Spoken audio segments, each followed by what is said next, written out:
क्या आपने कभी सोचा है कि मास्टरबेशन करते टाइम तो बहुत मजा आता है पर उसके तुरंत बाद बहुत ज्यादा गिल्ट भी फील होता है, फिर भी अगली बार मास्टरबेट करने की इच्छा इतनी हावी कैसे हो जाती है? क्या ये लस्ट नेचुरल है? अगर हाँ तो क्यों, और ना तो भगवान ने इसे क्यों बनाया है? और आखिर मैथुन का असली मतलब क्या है और कब इसकी वजह से हमारा ब्रह्मचार्य टूटता है? तो बस इन्हीं सभी सवालों के जवाब जानते हैं और समझते हैं मैथुन का संपूर्ण ज्ञान। जब बच्चे को जन्म देने के लिए स्त्री और पुरुष एक दूसरे के साथ शारीरिक संबंध बनाते हैं तो उसी प्रक्रिया को मैथुन कहते हैं। और मैथुन शब्द आता है मंथन शब्द से, जिसका अर्थ होता है मथना। जैसे दूध के मंथन से मक्खन बनता है, वैसे ही शरीर के मंथन से वीर्य बनता है। और जैसे दूध में मक्खन दिखता नहीं है पर उसकी बूंद बूंद में होता है, वैसे ही शरीर में वीर्य दिखता नहीं है पर उसके कण कण में वीर्य होता है। और जब जब पुरुष के शरीर से वीर्य निकलता है तब तब उसके शरीर से पौरुष भी निकलता है, जिसका विश्व में सिर्फ एक ही सार्थक उपयोग है, संतान प्राप्ति।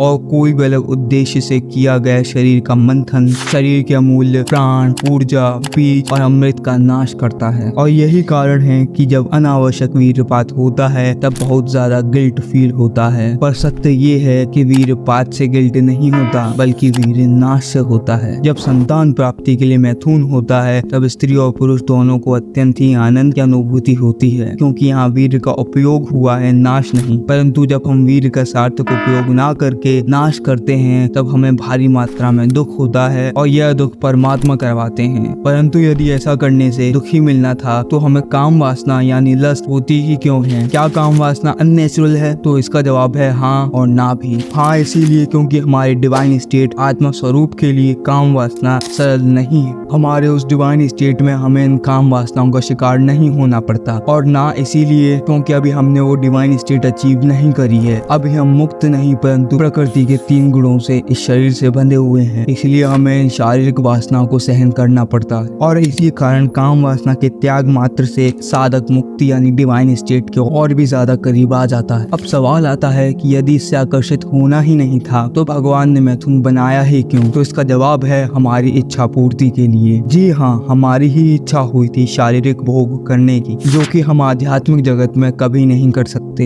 इसलिए भगवान ने हमारी सबसे तीव्र इच्छा को ही इस भौतिक जगत के सृजन और पालन का केंद्र बना दिया। पर मैथुन की इच्छा इतनी प्रबल क्यों होती है? क्योंकि भौतिक जगत में उससे बड़ा कोई आनंद नहीं है। सभी इंद्रिय सुखों में सर्वोच्च सुख है मैथुन, क्योंकि यह एक ही सुख ऐसा है जिसमें सभी 5 प्रकार के इंद्रिय सुखों की प्राप्ति हो जाती है, जो कि है शब्द, स्पर्श, रूप, रस, गंध। परंतु जब व्यक्ति को आत्मा का सुख मिल जाता है तो उसे जनेंद्रियों का सुख त्याग अत्यंत ही सरल लगता है, जिसके बारे में हम आगे कभी बात करेंगे। परंतु अभी बात करते हैं कि ब्रह्मचार्य कब खंडित होता है। ब्रह्मचार्य तब से खंडित होना शुरू हो जाता है जब हम स्त्री भोग का प्रथम विचार करते हैं। मैथुन के विचार से लेकर मैथुन की क्रिया तक शास्त्रों में 8 प्रकार के मैथुन बताए गए हैं, जिन्हें कहते हैं अष्ट मैथुन। जिसमें सबसे पहला है मित्र संबंधी या इंटरनेट आदि से स्त्रियों के बारे में सुनना, फिर उसके बारे में चिंतन करना। दूसरा है उन स्त्रियों के रूप, गुण और अंग प्रत्यंग के बारे में चर्चा करना। तीसरा है स्त्रियों के साथ हंसी मजाक, मस्ती व खेल खेलना। चौथा है स्त्रियों को अकेले में चोरी से सार्वजनिक स्थल में ताकना व फोन आदि में भोग दृष्टि से देखना। पांचवा है स्त्री के साथ बार बार आना जाना, उनके साथ घूमना, एकांत में बातचीत करना। छठा है जानबूझकर स्त्रियों के गंदे फोटो देखना, सिनेमा के गंदे दृश्य देखकर उसकी कल्पनाएं करना। सातवां है किसी स्त्री को प्राप्त करने के लिए कोशिश करना। आठवां है स्त्री के साथ प्रत्यक्ष संभोग या हस्त मैथुन आदि करना। मैथुन के ये 8 चरण ब्रह्मचार्य नाश के चरण हैं। आदर्श ब्रह्मचारी में इन 8 लक्षणों में से एक भी लक्षण नहीं पाया जाना चाहिए, क्योंकि आप ही सोचिए कि शरीर से वीर्य कब बनता और निकलता है। लोगों में यह सामान्य गलत धारणा है कि वीर्य तो तभी बनता और निकलता है जब प्रत्यक्ष मैथुन करते हैं, परंतु ऐसा नहीं है। जैसे ही काम वासना का मन में मनोमंथन होता है, हमारी इंद्रियां शरीर का मंथन करके उसके प्रत्येक कोष से वीर्य मथना शुरू कर देती हैं। और यदि उस मनोमंथन के बाद क्रिया नहीं करते हैं तो वही मथा हुआ वीर्य स्वप्न दोष के माध्यम से शरीर से निकल जाता है। तो समझे कि सिर्फ हस्त मैथुन ना करना ब्रह्मचार्य नहीं है। अब प्रश्न आता है कि क्यों करें ब्रह्मचार्य? जिसे जानने के लिए इस प्लेलिस्ट पर क्लिक करें।